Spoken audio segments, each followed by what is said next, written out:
Dobar dan. Dobar dan, izvolite. Došli smo vas samo priupitati za jedno pitanje.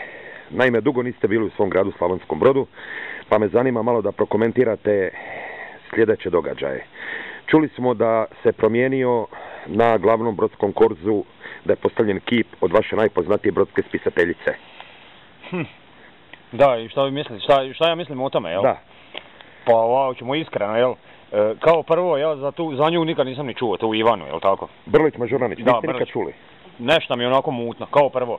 Kao drugo, onaj sat što je tamo stajao na tom mjestu, to je nešto prekrasno bilo, jer on je digitaliziran, znate. I to rijetko, ja ne znam, jel to u Chicagu ima, ili to u Chicago, jel? Amsterdam. Da. Pa sad ste vi bili u Americi kao mali pastir, pa me zanima da li ste vidjeli tako nešto slično? Pa nisam se baš po gradovima kretao, jel, dok sam radio kao pastir, naravno, mi smo na selu, ja radim većinom, ali meni je to sasvim bez veze. Sasvim nepotrebno, jer sasvim je taj sat bio pristojan, lijep, na tom našem korzu, ružnom, jel, i stari korzo je meni bio ljepši, ali eto. Dobro. Kao najpoznatija hrvatska osoba, imao bi jedno pitanje za vas. Dok vas nije bilo sada u Hrvatskoj, bili su veliki prosvjedi seljaka, tražili su poticaje seljaka i ribara, pa možete prokomentirati te događaje? Ne, tu šta prokomentirati, ja mislim da seljaci bez veze traže te poticaje, jel, po meni. Zašto? Pa šta oni rade, mislim, šta oni rade, ja ne znam. Ujutro se digne čovjek u 4 sata, djecu tamo, on djecu pošalje, znači ne radi on. Pa tamo, i šta je, do 7-8 navečer i on odradi svoj posao. I tako 2-3 mjeseca i to je to, i on bi sad poticaj. Ribari bi trebali dobiti. Zašto? Eto, baš znam, zato što sam jako dobar s jednim, imam jednog kolegu ribara, Palunko se zove, inače. Poznate mu ženu? Ne znam njegovu suprugu. On recimo, evo, njegov radni dan. Čovjek ide navečer spavati u 8. Da. Kao prvo. Ujutro mu zvoni sat, znači ne budi se sam, nego sat mu zvoni u 9:15. On popije kavu, doručkuje, pročita novine, u 11 izlazi. On i Barba idu s barkom i on je do 12:30 sigurno ima šta raditi, idu provjeriti mreže koje je neko drugi postavio umjesto njih. I on pokupi taj ulov i to se proda, jel? Njima treba poticaj, on se naradi, čovjek se naradi. Ovi seljaci, to meni ne znam zašto oni traže te poticaje. Došli ste u Brod zbog sinoćnje...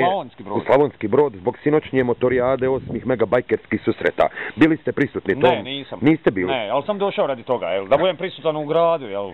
A niste bili sinoć na motorijadi? Ne, ja sam došao radi motorijade, ali nisam bio. A ste čuli kakve doživljaje, mislim, kako je prošla motorijada sama? Čuli smo da su majke svirale na koncertu i to slično. Majke? Ne znam to. To su ti neki tamburaši, šta? Ne, to je rock grupa stara. Ne slušam to, ja slušam. Otkad sam otišao u Ameriku, slušam samo country. A samo country, da. aha. Yes. Ok. A jel nam možete reći, da li u Americi pratite ovaj naš Big Brother? Da, Big Brother, to se obavezno prati. Jel nam možete neki komentar dati o tome? Imam tamo satelitsku antenu. Imate? Da, u svojoj toj kućici gdje sam smješten.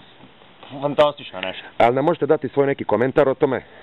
Pa, čujte, ne znam. Meni je to sve u redu što se dešava u tom Big Brotheru, jel? Big Brother se to, samo da vam kažem, Big Brother. A to je vi kažete brother, jel? Aha, to je znači pravilan. U međuvremenu ne znam da li su Americi pratili ove osude u Hagu i to. Da, ja pratim sve što se je vezano za moju rodnu grudu, jel? Koje je vaše mišljenje o tome? Marko, živio! Koje je vaše mišljenje o tome? Pa, mislim da... Sad ja ne znam tu trenutno ko je krivac, jel?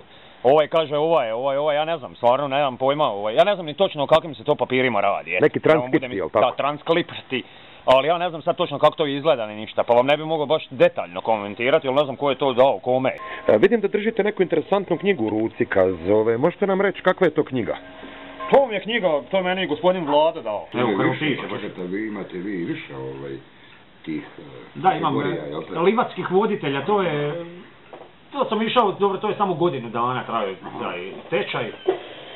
Jer ste neko vodu po livadama?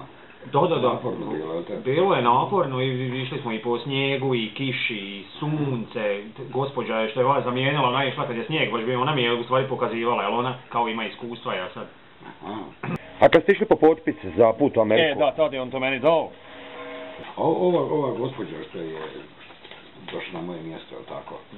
Da. Zadovoljčen da narod ovacije priprema potporu masovnu daje i tako. Pa da, pa znao sam ja kad sam odlazio da, jer ja sam vidio potencijal.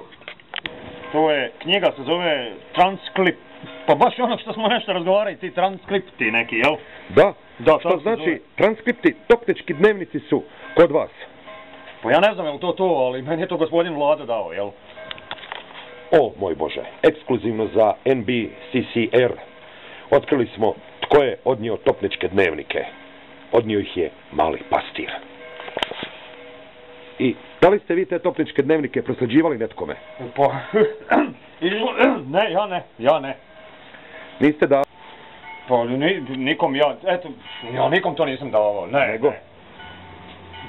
Bio je jedan gospodin, mi smo to zajedno pročitali, jel, on je Holanđanin, jel? Da. Holanđanin i mi smo to zajedno čitali, on radi tamo na sudu, navodno, jel? Da. Radi na sudu i on je to, ne znam, on je to rekao da ide u fotokopiraonu Marko, je on to kopirao. A sad šta će to njemu, ja nemam pojma.